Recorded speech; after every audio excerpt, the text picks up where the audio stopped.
All right, everybody, this is my very first attempt at making a YouTube video.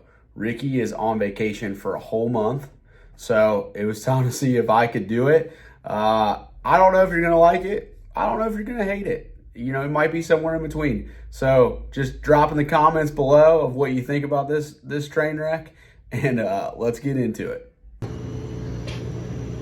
fiberglass rear deck lid on Charlie. It ended up being like 5 pounds lighter than the steel one that was on it, but it's a ton more rigid. So, and then we had to put our little NASCAR spoiler back on it, so that's what he's working on now, is to drill holes in the back of it so that he could go through and bolt all that in. And then Jay also fixed the door. That's a new door. Kenward got us a new door, and then so now everybody's been complaining that Charlie doesn't have paint. It's probably not gonna have paint before we leave. Look at me. Hey, look at me. What'd I say? No. Come here. Look at me. Hey, look at me. No. Jay is gonna paint it. Shout out to Smythe Automotive. They got us painted in cans, but we're not gonna have time for that. So that battery's been sitting for a while. Shoot, Probably 3 years. 3 years or something. So, which is pretty incredible. It still had a charge. It's still in good shape, but basically all these cells right here, these are all 3.2 volt cells. So this is what most lithium batteries look like. They're just made of like 3 volt cells. So you put them together in series, you put 5 cells in series, and it makes 16 volts. So basically all the cells are connected together with these copper plates. And but anyways, long story short, over time the banks of cells get unbalanced. So you might have this cell might be at 3 volts, this cell might be at 2.5 volts, this cell might be at 2.7 volts. So then what happens is you never get the battery fully charged, and then if you do, you know, the one cell that's higher, you might overcharge it, and then eventually you'll kill that cell. So basically what I'm doing is I made these balance plates, so I'm going to bolt all the cells together, positive and negative, and what will happen is if this cell's at 3 volts and this cell's at 2.5 volts, well, this cell will push voltage over into the lower cell. So it basically just makes all the cells the same voltage and balances them out. So then when I put it all back together, when it's fully charged, all the cells will be fully charged. So just kind of doing some maintenance, some conditioning on this old battery, but I think it's gonna work. This thing's cool. This is an old homemade battery, old Kevin Neal battery, homemade. Yeah, you'll see Kevin in our comments every once in a while. He works for TRZ now. Yes. But this lithium battery is 24 amp hour and it only weighs 13 pounds. So we're taking out at 60 Street Lights last week. We were still running one of our big old AGM excess power batteries, which them things are workhorses. They work awesome, but they're like 50 pounds. So we're taking out a 50-pound battery and putting in a 13-pound battery. So super easy way to lose some weight. we have a whole list of ways we want to lose weight, but I don't know if we're going to get them all done before we leave. It's not looking great. Good thing Brad's a nerd. And no, you don't have cargo shorts on today. There's no way that battery's going to work now. What? What? Got all our cells bolted together with my fancy little plates.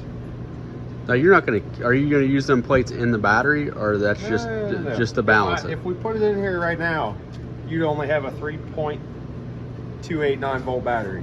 Okay. That ain't gonna start your race car. No. I'm asking for the people. You got to explain more. I already did. This is what socialism looks like. All right. Yeah. This is my socialism plate. Gotcha. So if this guy's got too much, he's got to give some to that guy. Oh, got it. Yeah. So right now, because they're all connected together, every single cell is 3.289 volts. Gotcha. So I'm making them, they'll all be the same voltage, So I'm gonna let this chill like this for a couple hours. To balance itself out. All the cells will balance out. They'll all be 3.28 volts. So that when we put the battery back together and then put the charger on it, they all charge up together and get fully charged equally. Got it. Now we got all of our cells here nice and acquainted, and they're all happy with each other. So now we're gonna charge. Socialism's complete. Yeah, it's complete. They're all happy little campers. Now we're gonna charge them all together. So we got our little RC car charger here, and oh, that's tight. Did you order that off the Amazon? well, I've had this for a while. Yeah, since the last time we ran this battery, but yeah. So now all of the cells are gonna charge at the same time. Up to like 3.6 volts, and then once it's done charging, they'll be ready to assemble and go back in there, and hopefully we don't have to do this for a while. Hey, the last time that we pulled this transmission out, you were wearing a limited 235 shirt. Was I? Yeah. It's a good shirt. Why? We just I feel like I just did this. we did just do this last week. Yeah, it was. Why are we pulling it out again? Because race car. That's why. Because race car. That's where the magic happens. That is a lot of voodoo magic. Voodoo. Yep. So Look at all them silicon. there's a lot going on. There's a lot going on, yeah, in one of these things. So you got the pump, the stator, the turbine, and then this is the lockup. So all the lockup clutches look really good. So they were new over the winter, but I mean we've used them this year and they still look brand new. Did you put new? Are you going to put a new set of clutches in it just because you got it apart, or are you just? No, there's no reason to. Huh? You don't replace the clutches if they don't need replaced. Sure. But yeah, all the lockup clutches look great. So this is the old stator that was in it that we were running on the no prep stuff, and then this is the new stator. So basically how the stator works is we're going to tighten it up, but think of it as like windows. So the more you open this window up, the more fluid it lets pass from the pump to the turbine, which drives the car. So all the stator basically is just windows. So anytime you remove blades or open the blade angle up, it moves more fluid and it tightens the converter up, or vice versa. If you add blades, go up in blade number, or close the blade angle, then it loosens the converter up. So it's actually pretty simple. It is. Yeah. So we're gonna put this stator in. Pete at Circle D, who always takes care of us on our converter stuff, he said this stator right here will tighten it up 400 or 500 RPM, which is what we're looking for, because right now there's barely any RPM drop on the shift. So Yeah, if we don't lock it, it's like yeah, we were band-aiding it with the lockup, but we don't want to have to do that, and especially as we keep adding power, because it's not locked the whole pass. So you still, even though it's got a lockup, you still want the converter to be right. You know, the lockup is just a added benefit to drive it a little bit harder down track. But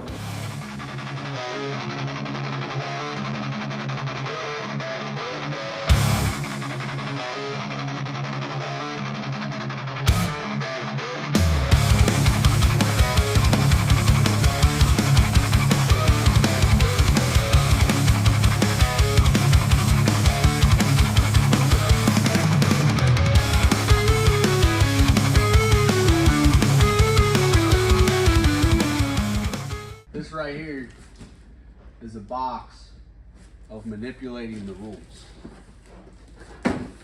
I'll show you in a minute. But the class that we want to race this weekend at Turkey Bash, Charlie Brown fits every rule but one. So the class says it has to be all cast engine parts, which that motor is all cast. Factory firewall, check. Factory front suspension and frame rails, check. The box that we're missing is factory floor pans, because this thing does not have factory. So we're gonna take this, we're gonna cut it in a square to fit underneath the Bodywork Charlie. I just want a zip line, man. We might go a little further than that. Keep going, Brian. There you go. He's doing it incredible job. Let me get a ladder. What's happening here, Jason? Huh? What's happening here? We're making our song legal. You sound like Jason.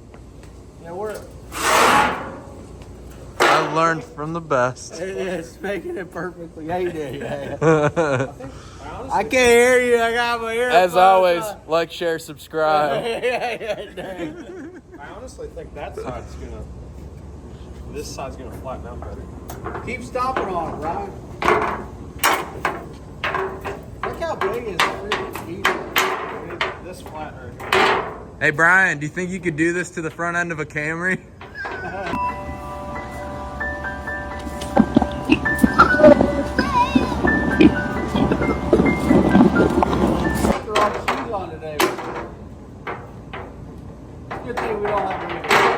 Why are you tight roping it? He's like, Trying to get all the pressure. oh, Brad's got big Bertha.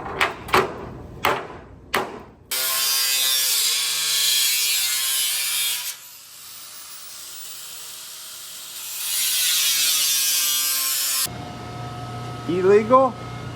Legal. Yeah. I'm gonna text John Sears and get a post-it note. There they are. Stock-ish. That didn't really work out too bad. Yeah, that was good. Alright, Jaybird, let's fit this other one. I'll get it tacked up in there. It won't be. Then you can fix the windows. We're slowly getting our rest. Brian stepped on that, dude. He freaked. Yeah. It looks like a size 15 whacked it. There you go. You weren't here, dude. You Well, left us unsupervised. He made it flatter than it was. Then it was not flat. Now it's flatter. This hurts Jaybird's soul. It just means we gotta have a game plan when we start tacking. Well, that one looked like that.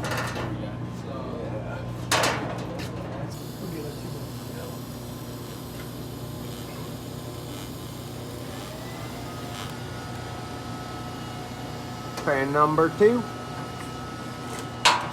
For a quick job, really don't look bad. Yeah. How to install factory floor pans in 20 minutes. Honestly, if we were rolling, like not doing anything else, we could have done this in 20 minutes. Yeah. He's not exaggerating. That's crazy. These are 79 Malibu pans. I don't know what you're talking about. Let's go back. Well, you like the factory floor pans? Yeah, somebody's gonna be mad. So they're fixing to do something. The on force less than the off force up. Ooh. We got a big test here. Josh, get your Milwaukee over here. Hang on. See if you can take that off. It'll be easy. I'm gonna put it on and see if you can take it off. No, we already the snap-on done put it on. Put it on and see if you can take it off. See if you can take it off. Easy. Then we're going to do vice versa. Easy. It's a true test. Better hold it. It should hold. Oh, Milwaukee boys. It did get it off. Nick's gonna like this. Put it on. Yeah.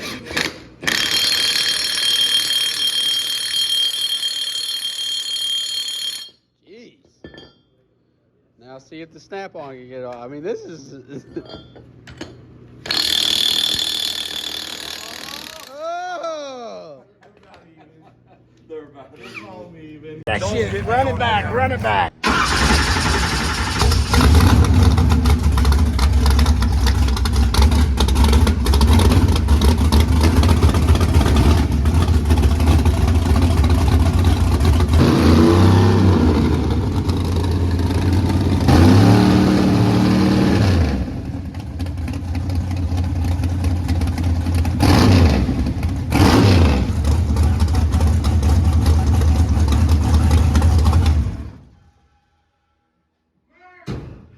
Yeah. We're ready to throw this thing in the trailer for Turkey Bash. We didn't get all, I'll say Brad's list done. We didn't get all of Brad's list done. We got the majority, what we needed to get done to go racing, and then we'll try to get some more done next week before we go again. But we changed a bunch. It's got the lightweight battery, you got the lightweight deck lid, converter change, Gear change. Gear change. Gosh, you put a new crank sensor on it just because of our issue that we had before. Doesn't sound like a lot, but it was a lot. And new door. We put Lexan in the back two doors. Back two windows, back windows. So yeah, a lot of stuff. But we are really curious of what it weighs. So we're gonna go ahead and scale it real quick just to see where we're at front to back and see what our overall is. So before you see the end, drop your guess in the comments. What did it weigh in no prep trim? It's 28. We were racing it at 2,800. Okay, I No guess prep trim. early, so And then 2,800. it should have been last week at Edgewater. It should have been around 2,700. Okay, so Yeah. we're gonna see what it is right now. Yeah. And it does have factory floor pans in it. So whatever those are, I weighed them earlier. That's plus 16 pounds. So whatever it weighs tonight, we know that we can at least get 16 more pounds out of it. It's not the truth, I guess. Yeah.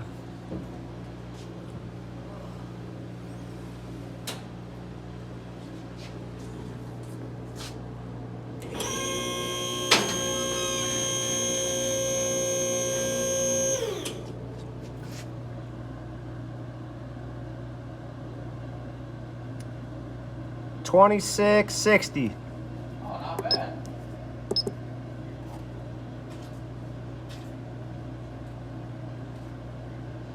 What's the front or rear? 54.7 on the nose. Oh, that's all right. Yeah.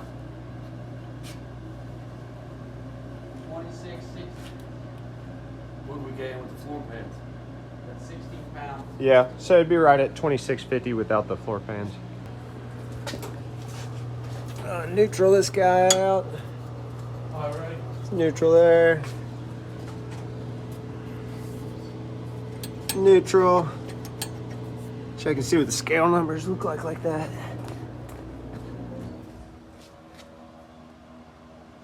Yeah, it ain't too shabby. Yeah. You gotta lock up the jokes, Happy. All right, guys, we're at Turkey Bash. Is this 2024 now? US 60. Yeah, this is actually where we met Heath. Actually, really close to this parking spot. We met Heath for the first time in his silver '69 Camaro. He fed us hot dogs that night, and it was, I guess it was love ever since. I don't think he even had any condiments. It was just plain hot dogs and boiled water. It's a rough night. So yeah, we're at US 60 back at Turkey Bash. Charlie's ready to go. Dougie was doing plugs, so we can't. He's just not on camera right now doing them. But Dougie did all of them. Brad's just going back and checking them. Happy's here hanging out with us. He's got his gold chain on, so that means he's ready to gamble.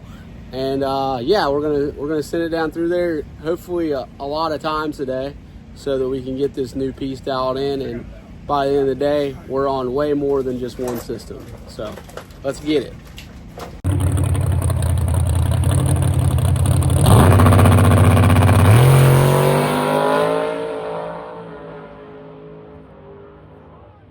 Fuel-wise, all looks the same. Pretty much.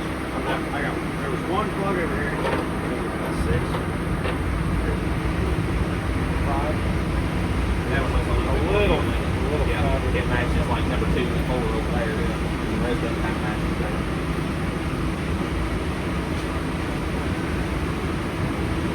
Much more. Trying to put a fuel out of this one. 4 degree out of that one. Yeah, really. Why not? But when you do that, then when you actually pull, whenever the major how many skill it always does it, doesn't it? Automatically.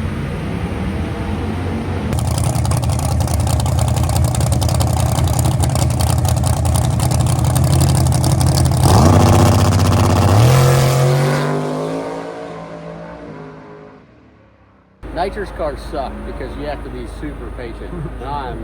And the way that you blow up a nitrous car is you don't listen to your tuner and you're like, he says run it to 330. And you're like, it feels good at the 330. I'm just going to keep going. That's how you hurt them. So I did what I was told. I ran it right past the 2-3 shift and I shut her down. And it still ran really good. So we got a lot to work from and got a long night ahead of us. More plugs. More plugs. More spark plugs. You guys excited? We know a couple guys. Yeah. We know a couple guys. What's going on here? Just some routine maintenance for a nitrous car, right? Yeah. A little routine maintenance on a nitrous car.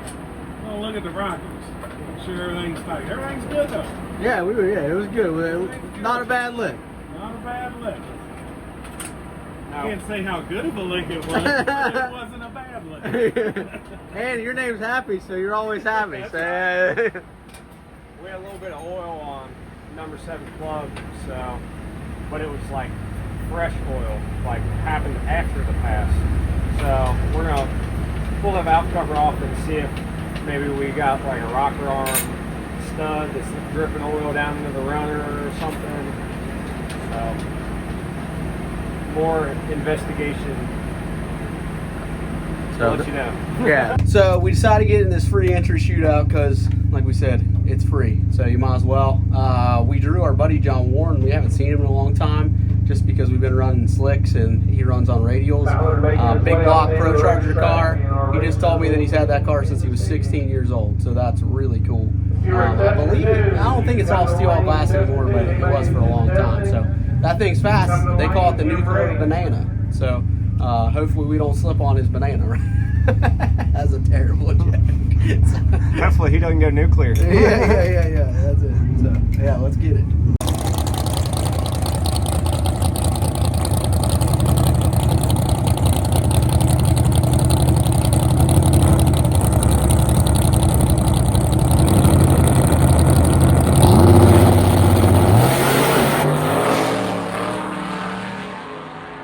So we're gonna get all that out of the way today.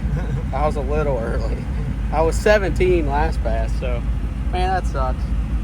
Because I mean, it's whatever. She's still competitive, so we'll make some more laps tonight, though. Man, it's Lonnie's fault with that really fast trans brake. So I literally saw it. I didn't guess. So yeah, it just went red. But Brad did his job. All that looked good. So just and it basically. Did you have the same tune thing? Yeah, hopefully it. Data Just gotta log? go see if. Sorry. We gotta go make sure that there's not oil on that plug. It's all right. That I won't say. Okay. Yeah. We'll leave it alone. You're all right. It's all good. It's fine. All right, Heath, explain what you're doing there and why we're doing this. Okay, so these bolts that go through that hold this rocker stand that the rocker pedestals go on actually go all the way through to the intake port. And what we figured out is they're drawing oil, vacuum drawing oil. So it's like leaking oil, but it's like vacuum drawing oil around the threads from inside there, down inside to the intake port, and it's getting on the spark plug. It's not as if we like hurt something. It's not it's not a ring seal issue or whatever. It's a vacuum draw issue. So we've taken it back apart again. We're actually going to use thread sealer. That's loud. Where a while ago we just used gasket maker, Permatex, and we immediately made a pass. So obviously, would it have worked anyway? Maybe, but it didn't. We didn't give it time to dry. We had to rush out there and make a pass. So now we're going to actually use thread sealer, put it back together, get everything cleaned up and dry, thread seal them, and then let it dry properly like it's supposed to, and get back after it again. Yeah, that's the plan. So we'll put it back together. We're going to go ahead and do both sides too. This back hole on both sides. We're loading Charlie up. Brad said it was a bad day, but we went our personal best ever, but it was still a bad. He's not satisfied. He's not happy. Dougie, the only thing Dougie's happy about is we ate tacos. Because we just expected a better night than this, but we fixed the issue, so we're letting it dry. I really didn't want to let it dry. That's the right thing to do. That's the right thing to do. Yeah. To let it dry instead of chasing this oil leak. Is it off the trailer? Is it off the trailer Saturday, or you get test hits? No, we get 2. Oh, we're good. Mad scientist will be fine after the second hit. We'll be going. I know. I just was frustrated, Dougie, because I thought I had an idea where we could probably go tonight. We're not going to get there. We're not far away. He goes fast as he's ever been. Yeah, and now you still ain't happy. I'm not happy. Poor Tara. And I had to call my wife and tell her that I red lighted the first round of the shootout. But had to try to convince her that it didn't matter because the car was broke. But that still doesn't matter. It didn't matter because it was tested. Yeah. That's why it didn't matter. All right, so this day 1 complete. We're gonna go home. Dougie's gonna hold down the fort, and we're gonna go home, and yeah, we're gonna pick it back up on Saturday.